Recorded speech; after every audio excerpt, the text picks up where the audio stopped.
Well, hello everyone, the Interior Gardener here, back with another PlateUp Debunking the Myths video. In today's video, we're going to be debunking whether using chopped vegetables in soup makes the soup cook faster, and is it worth it? That's the biggest thing. Is it worth it? Now, I have two identical rigs set up here. I figured to automate everything would take the guesswork out of everything. So we basically have your typical. This is not auto soup by any means. This is not how I'd set it up. If you're looking for an auto soup guide, search me on YouTube for auto soup, and I have a couple great guides out there exactly tuned for that. Excuse me. But the way this is set up, your pot stack's gonna be grabbed. Your sink is gonna put water in it with the combiner. Yes, I know you can combine the onion into this, but just for this rig, we're doing it like this. So just get over how it's set up. This grabber is gonna be then putting it onto the danger hob. Then this will be ready to go for the onion, and then down here you have a whole carrot. Up here you have a chopped carrot. Now again, the setup of this is irrelevant. This is all irrelevant. It is exactly the same, because by the time the water hits this will be, an onion will be on this combiner, a carrot will be here, this carrot will be here, which is why I've done it like this, to give it time for these carrots to kind of chop up. Well, the one that gets chopped up. Without further ado, let's just jump right into it. The big myth here, now again, it does state on the wiki that chopped vegetables or meat, if you're doing meat soup, take less time than whole vegetables. So this holds true with carrot and meat. Pumpkin you have to chop, so it's kind of irrelevant there.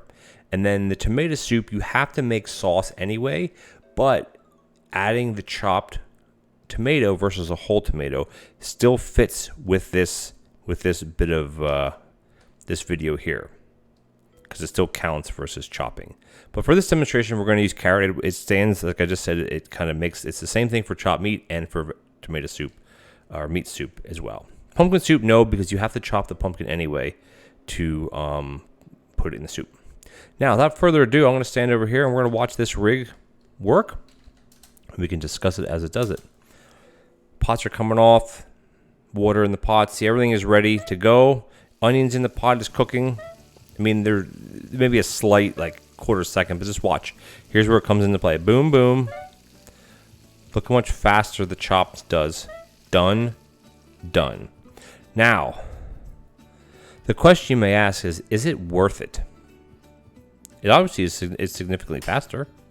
There's no way that I can pull both of these out without something breaking, because I can't put anything anywhere. But the point being is it worth having an extra, at least this could be, let's just get out of this menu here. This here could be a conveyor mixer. That could sit here. It's irrelevant. But I mean, is it worth this extra? You have 1, 2, 3 minimum things. You need some sort of mixer, which aren't that hard, easy to come by. You need to have at least one more grabber. If this is not a conveyor mixer, which does cost $120, mind you, you need to have another grabber here. So you need 2 grabbers, a mixer, and then, well, your carrot bin you have. So is it worth that? For me, the answer is no. Depending on the situation, the answer is no. If you're serving tons of soup, and if you have an automated soup setup here, it's not worth it at all. My other videos where I've automated soup, where you have 3 pots of soup kind of cycling, is this worth it? No, it's not, because you're not serving 9 portions of soup faster than it takes 1 portion of soup to make. It doesn't.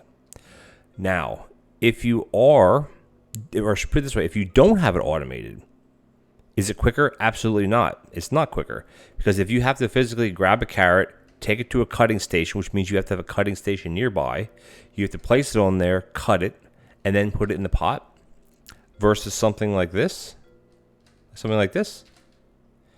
I would say it's negligible at best. Yes, if you have a workstation with a knife, with a sharp knife in your hand, you pick this up, put it on there, you chop it really fast, you put it in the pot. Will that make up for the time of just taking this one, pick up and put it in? I don't think so. I don't think it's anywhere near worth it. Granted, if you have a frozen, say you have this set up like this, and you don't want to have an auto setup, but say you have this going into a mixer and it's chopping it for you, and all you got to do is just come down here, because you have to grab a carrot anyway. You grab it, pick it up, put it in, pick it up, put it in. There, it will be faster. So it's all about what you can have automated prior to saying what is faster. For me, I don't think I've ever run into a situation that dire where I need to have a separate area to chop a carrot to put it into my soup to make it go literally a fraction of a second faster. But we're here debunking myths. And this is not so much a myth, but this is something that wasn't that known before. And that's chopping vegetables, whether it be a carrot, your steak. Now with steak, I can tell you 100% because steak takes a long time to chop. Unless you have it automated with a mixer, it is not faster at all because it takes a lot longer to chop a piece of steak into cube steak than it does to chop a carrot. And with tomatoes, it's even faster, but then again, you have to have tomato sauce anyway.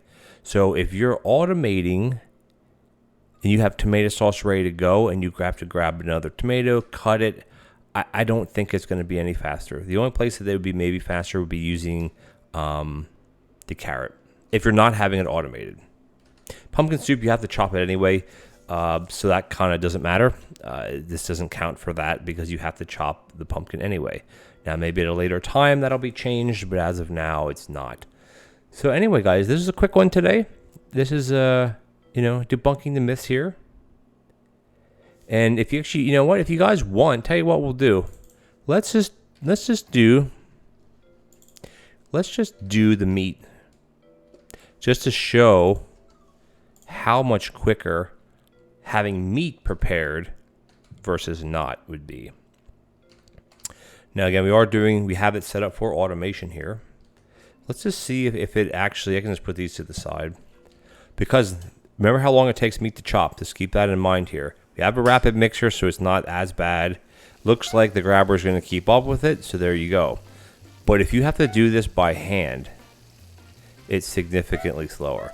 But the meat soup is significantly faster when cooking. So there you go, friends.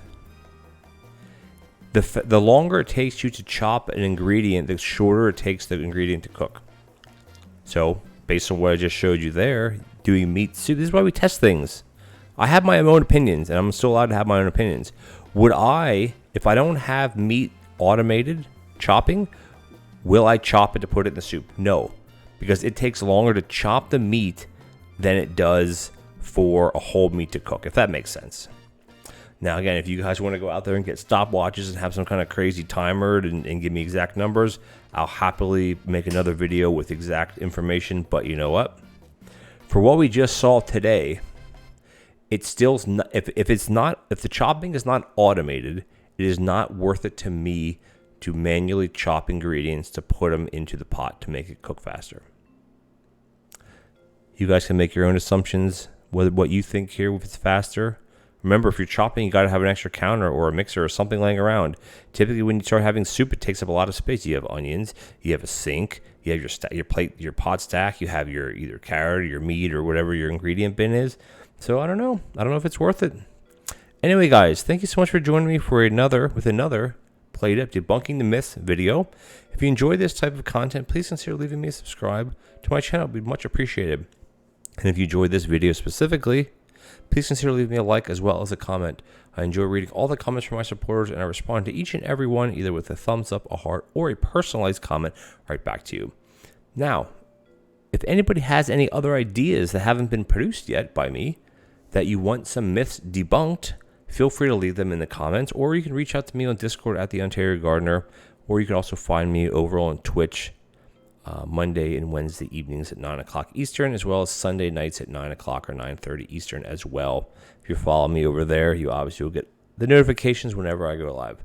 Thank you guys so much for joining me. This is a fun one to make. It's iffy. Like this is a very, is it faster doing this or faster doing that? If things are fully automated, faster chopping. If things aren't fully automated and you have to manually chop without having a sharp knife or a cutting board, is it faster? Definitely not.